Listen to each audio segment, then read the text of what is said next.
Well, good evening. It is Monday, March 2nd, 2026. This is meeting number 5335. Would the clerk please call roll? Mayor Daniel Hall, Here. Commissioner Jeff Reiner, Here. Commissioner Chuck Taylor, Here.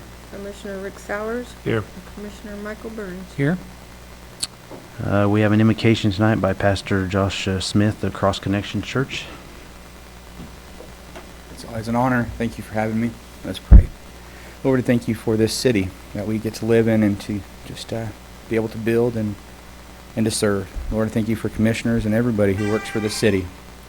Lord, we just pray for your guidance, wisdom over this meeting and over the future of this city. God, I just want to thank you that I'm standing here today and I'm privileged to be your son. And God, I know everyone in the room is privileged to have the breath in their lungs, to breathe and to serve and to help make this a community that's worth living in. Lord, I pray that love, peace, and joy would be amongst us. And by your Spirit, Lord, we pray that in Jesus' name. Amen. Thank you. All rise, please, for the Pledge of Allegiance, please.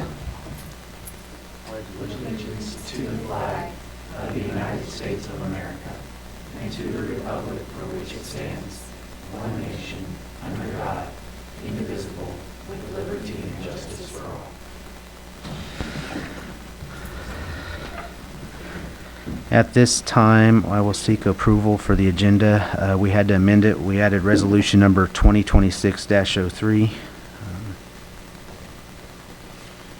Your Honor, I'd make a motion to approve the agenda as amended. Second. We have a motion and a second. All in favor, raise your right hand. Motion carries. At this time, we have a visitor section. It's a limit of 5 minutes per individual, 15 minutes per topic. Final action may be deferred until the next city commission meeting unless an emergency situation does exist. Are there any visitors that'd like to come forward tonight? Seeing none, I'll ask if any commissioners would like to pull anything from the consent calendar or approve as presented.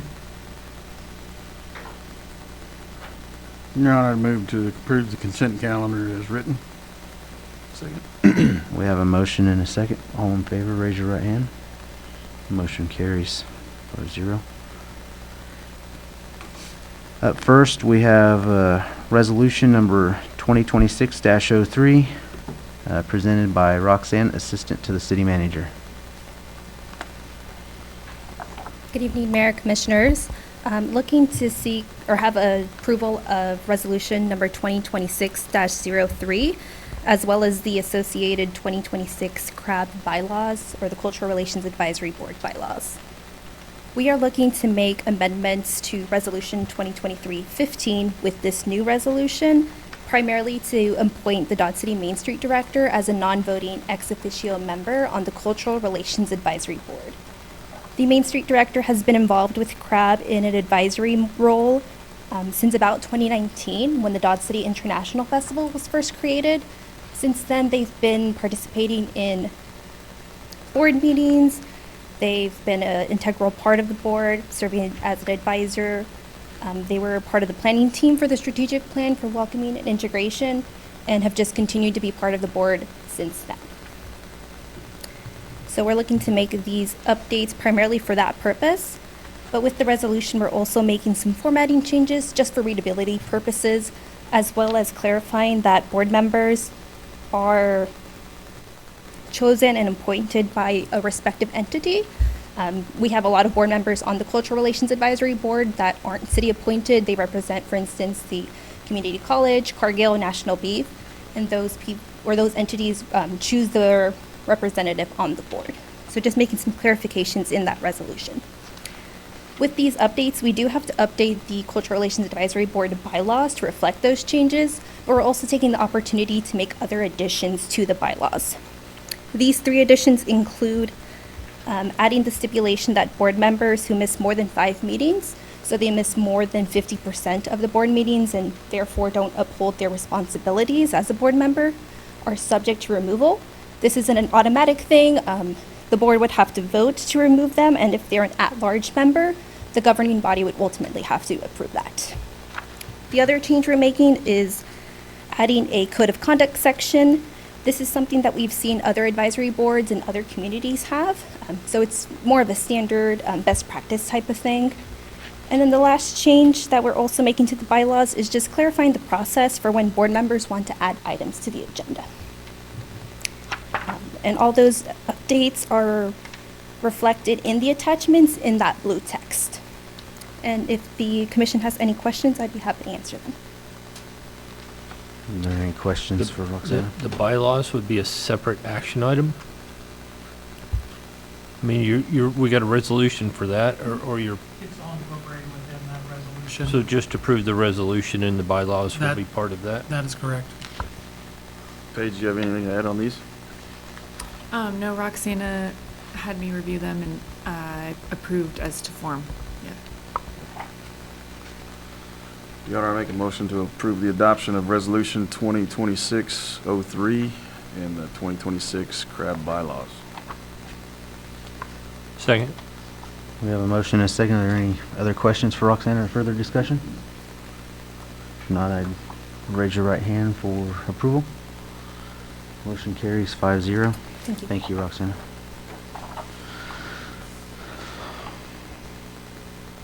Up next, we have new business approval of the purchase of a Turfco Manufacturing 1550 wide spin top dresser and turf line turf surface Vibe V Greens roller for Mariah Hills Golf Course. Report by Daniel Caesar, Parks and Rec Director.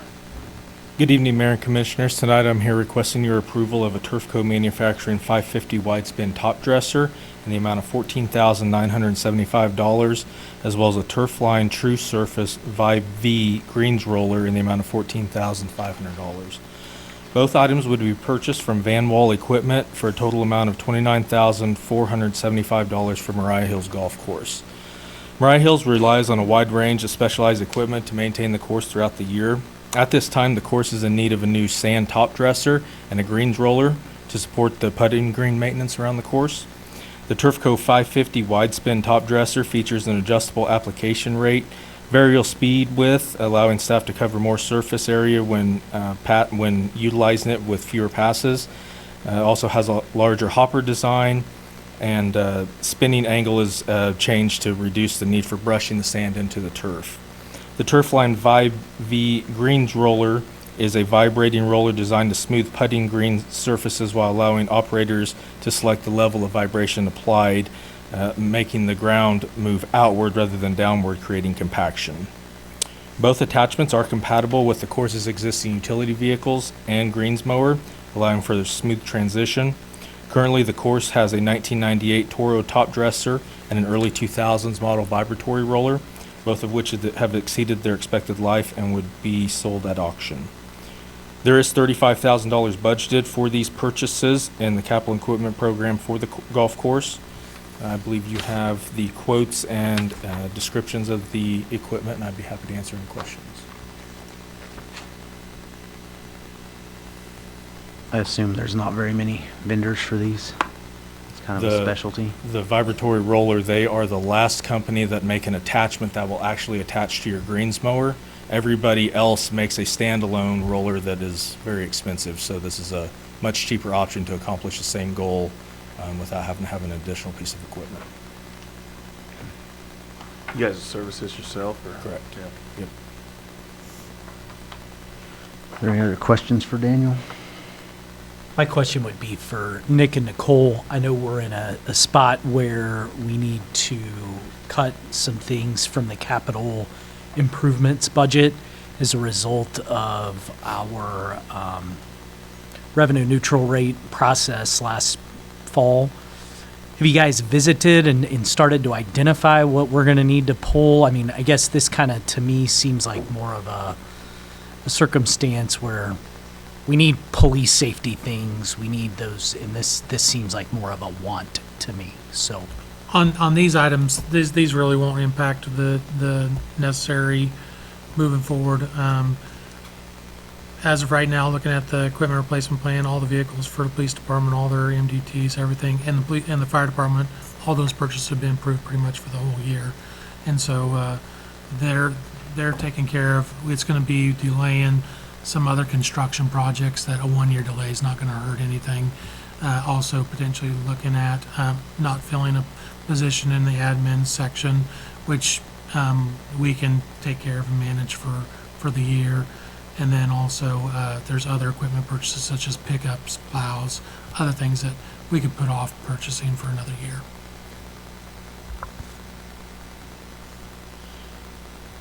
Anything else? Commission have action for this item? Yeah, I'll make a motion that we approve the van wall equipment bid for $29,475. Second. We have a motion and a second. Any further discussion? If not, all in favor, raise your right hand. Motion carries 5-0. Thank you. Up next, we have the approval of a purchase of 10 club car golf carts for Mariah Hills. Report by Daniel Cecil, Parks and Rec Director. Mayor and Commissioners, tonight I'm requesting your approval of 10 club car golf cars from Clear Creek Golf Car Company in the amount of $60,320 for Mariah Hills Golf Course. Mariah Hills has experienced significant growth in rounds played over the past 5 years. With this increased participation, which is a positive, we are seeing an increased use of some of our equipment, including our golf cart fleet. In 2023, Commission approved the purchase of 40 new golf cars, but those cars are now seeing much more wear and tear with the amount of increased rounds that we're seeing and heavy use at the course. We want to make sure that we maintain reliable machines that don't have a lot of downtime and that the patrons can use while they're out there.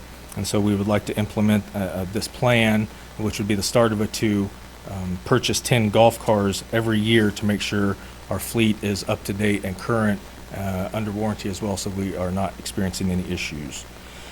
Bids were solicited from 3 vendors representing 3 different manufacturers: Club Car, Yamaha, and E-Z-GO golf cars. The 2026 Club Car Tempo offers a redesigned dashboard with USB ports, canopy top, dual coolers, sand bottles, and a hinged windshield.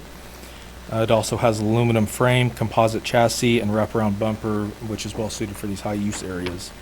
All after-sales service and warranty work would be handled locally by High Plains Farm Equipment, which currently serves as a sub-dealer for Club Car. We currently maintain a fleet of 10 E-Z-GO cars and 40 Club cars at the course. High Plains is helping us maintain and provide warranty work on all of those as needed. We do have $30,000 budgeted within the golf course capital equipment program for this purchase for this year. We'd also plan on selling through the city 10 E-Z-GO carts at $3,000 a piece, giving us another $30,000, and then we would just have $320 remaining that could be paid for out of the golf course budget for this purchase. A lot of that kind of stems from the price of carts dropping dramatically. This time last year, there was a big need for carts. We start talking with these guys now. The market is flooded with carts, so we saw a decrease in what we're getting for trade-in value. So that's where that difference in money is coming from. We were getting offered much less than this $3,000 for our carts to trade them in, so we saw it as a positive to try to go out and sell those carts, which Golf Pro has talked with people, and we basically have all 10 carts sold if we were to move forward with this. So we would just need to make the transactions, and then we would have those funds available to us after that happens. You have to increase your rate, your rental rate. That's something that we haven't necessarily talked about increasing, but it is somewhere that we could make that money up. We increased, when did we do that, 2 years ago? Yeah, 2 years ago we increased the golf cart rate. How often do you do that?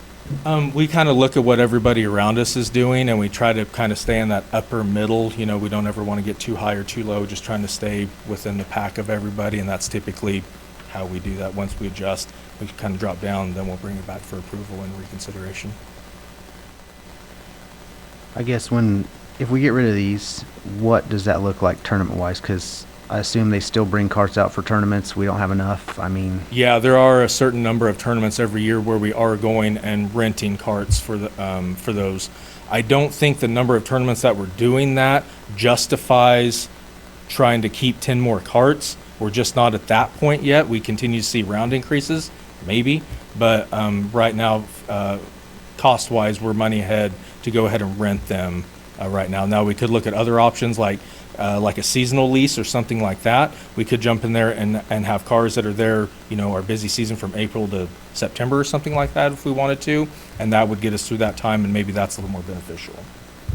The other issue we run into is space too for the carts. Yep. I mean, there's not a lot of extra space to have 10 more additional carts sitting out there.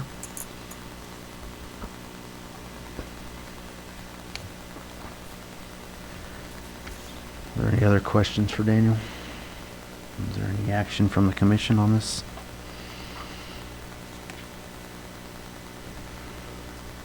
Your Honor, I make a motion to approve the 10 club car golf cars from Clear Creek Golf Company in the amount of $60,320. Second. We have a motion and a second. Any further discussion? All in favor, raise your right hand. All opposed, same sign. Motion carries 5-0. Thank you. Thank you, Daniel. Next up, we have a bid to apply 7,000 pounds of large crack seal material and 45,000 pounds of small crack seal material to asphalt streets for preventative maintenance. Report by Tanner Rutschman, City Engineer. Good evening, Mayor and Commissioners. Tonight I'm presenting this year's asphalt crack seal program bids. This is an annual preventative maintenance measure that we complete and have been completing for over the past decade on our asphalt streets. It's a low-cost preventative maintenance measure that helps keep the moisture out of the subgrade and just protects that subgrade from failure due to moisture. And this year's program would concentrate on maintenance zones 1 and then 6 to get in there and get the crack seal before our chip seal program comes through. We received 2 bids for this year's program. The high bid, or the high quantity, came in from Stripe and Seal LLC with 70,000 pounds of large crack and 45,000 pounds of small crack material for a total of 115,000 pounds of sealant material. And the engineer's estimate was just over 88,000 pounds. As you can see in the bid tab, there was a very large discrepancy between the 2 bids we received, and we have worked with Stripe and Seal in the past on crack sealing for us, and it's a good bid for the budgeted amount of $125,000. And it is staff's recommendation to approve the bid from Stripe and Seal to complete this year's asphalt crack seal program. I'd be happy to try to answer any questions you might have. Oh, I guess it will come out of the special streets fund. Tanner, I know some of these streets in South Dodge, they get some pretty big gaps and some pretty big cracks there. Is there something we're going to do previous to them coming in on some of them? Well, we typically attack the large cracks with the mastic material. Okay. So most of the mastic material, the material will first be placed in zone 1, and then once we've taken, there's more cracks to seal in zone 1, we've moved to zone 6. So yeah, the mastic material should be able to take care of the large cracks. But if it's something larger than that, then that's something we would have to look for an actual patch, full depth patch. Your Honor, I'd make a motion to approve the bid from Strip and Seal LLC in the amount of $125,000. Second. We have a motion and a second. Any further discussion? All in favor, raise your right hand. Motion carries 5-0. Next up, we have the approval for a bid for asphalt street chip sealing to apply chip seal to 140,000 square yards on city streets. Asphalt pavement. Report by Tanner Rutschman, City Engineer. Good evening, Mayor and Commissioners. Tonight I'm presenting this year's asphalt chip seal program. It's, again, an annual preventative maintenance measure that we complete. This year we had budgeted $475,000, which is a little bit, it's $25,000 up from previous years. But with this year's program, we're looking to apply an additional fog seal on top of the chip seal. So it'll be the same process for the chip seal. Come in, apply your emulsified asphalt, and then drop your chip in, roll the chip in, and then you come back and you apply a thin layer of diluted emulsified asphalt on top of the chip. It'll helps lock the chips in place, but also it's be considered a dust control measure to keep the dust down, because we have seen some dirtier material in years past. But we've also changed the specified source of material for this year's chip rock back to a rock that we've had history with, that we've applied in the past, that didn't have the dust issues. So, but this fog seal, it adds a little bit of cost to the project, but it also extends the life of the chip seal a little bit longer, maybe another year or two of life out of it. Also gives you a nice black driving surface once completed as well. But the high quantity came in from Vance Brothers LLC in the amount of 140,000 square yards. It should cover about 8.5 miles of asphalt streets in Maintenance Zone 1, which is right about the amount that we're needing to cover the entire zone. And we felt it was also a good time to try a new material with this fog seal, since we're starting over back in Zone 1. So we've gone a full cycle of applying chip to all the asphalt streets in town. So if we were going to try something different, this would be a good time to try something. The engineer's estimate was 142,643 square yards. So the bid we received was very close to where we were thinking the price would come in. We did receive 3 bids on the project, but Vance Brothers was the high quantity by a fair amount, and they're a different company than we worked with in the past, but they were just purchased the company that we have worked with in the past in Circle C Paving, so we're familiar with the crew that is going to be out here completing the work. So we are comfortable with the bid, and it would be staff's recommendation to approve the bid from Vance Brothers LLC. This would be funded out of the street sales tax. I'd be happy to try to answer any questions you might have. Just what was the amount last year that we spent? It was just over 450,000. Are there any other questions for Tanner? Any action for this item? Your Honor, I'd make a motion to approve the bid from Vance Brothers LLC in the amount of $475,000. Second. We have a motion and a second. Any further discussion? If not, all in favor, raise your right hand. Those opposed?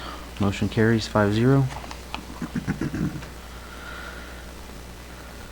Last up, we have approved the 2026 street reconstruction report by Ray Slattery, Director of Engineering. Mayor and Commissioners, tonight I'm asking your approval of the bid for the 2026 street reconstruction project. From the bid from Building Solutions in the amount of $2,182,979.50.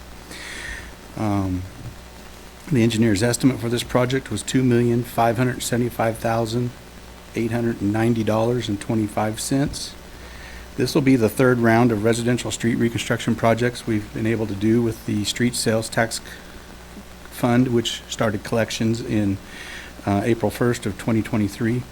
With the first 2 rounds, we have been able to complete $3.7 million of street work, which equates to equates to 3.4 city miles of asphalt streets, and $1.9 million in waterline replacement work that coincides with the streets that have been reconstructed. This year's projects, we will be able to do, again, just under a mile worth of asphalt streets. The streets that will be reconstructed in 2026 include High Street from 14th to Barham, Shadow Lane, Elbow Bend to Avenue P, Division Street from Avenue J to Avenue I, Ash Street, 14th to 13th Avenues, Avenue J, Spruce Street to Division Street, Sewell Street from 14th to just east of Burr Parkway. Bids were received and opened on February the 24th for the project. We did receive 3 bids. The low bid from Building Solutions, a bid from Enterprise Electric and General Building Construction in the amount of $2,295,144.88, which is 5% higher than the low bid. A bid from Volts Parga Construction LLC in the amount of $2,518,735.54, which is 15% higher than the low bid. Funding from this will be from the sales tax, street sales tax fund, and the CIP water fund. With that, I'd be happy to try to answer any questions you may have. So all these that you're doing, Ray, get new water lines? A majority of them. There are a few that do not have water lines under them, and those will just be replacing the driving surface. What will we have left in that water fund? Do you have a clue? Last time I looked at it was like 9-10 million, so we have in there. Your Honor, I'd move to approve the bid from Building Solutions in the amount of $2,182,979.50.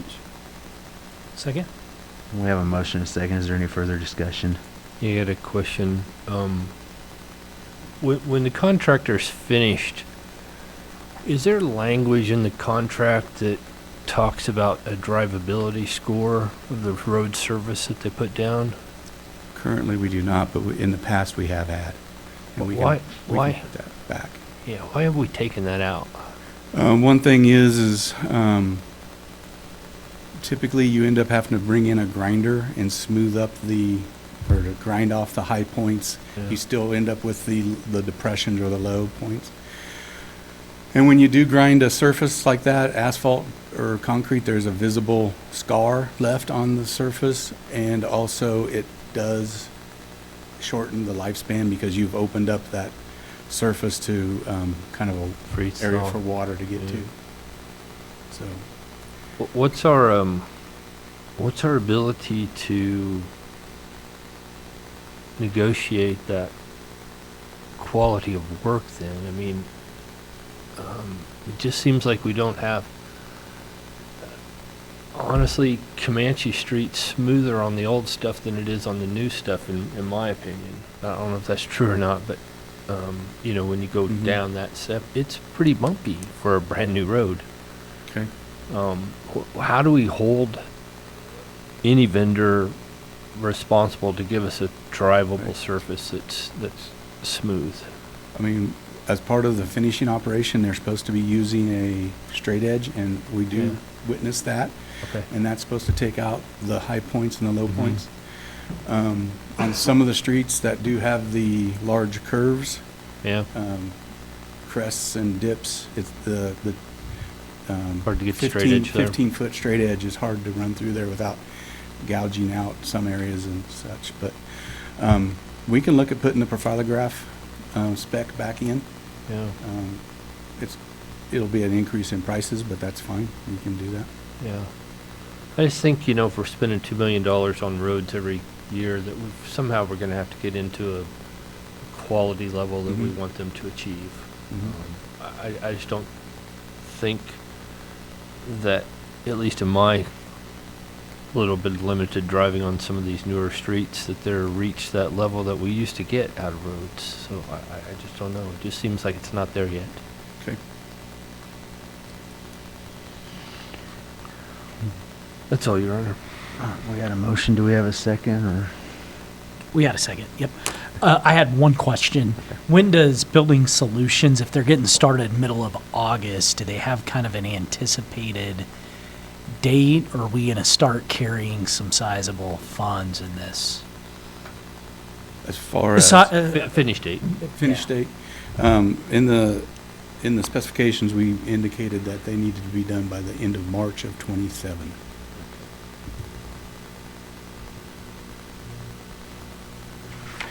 any other questions for Ray? Not. We had a motion. I look for a second. You got a second. Nope. We had a second. We have a motion and a second. All in favor, raise your right hand. Those opposed, motion carries 5-0. Thank you. Thank you, Ray. There is no other business. Staff reports, Nick? A reminder that tomorrow night is Dodge City Night in Topeka, and it's our annual event where we visit with the state legislators and state senators, and so it should be a good event, and I think we're going to have a pretty good turnout, as we always do. That's all I have. Nicole? Paige? Melissa? Connie?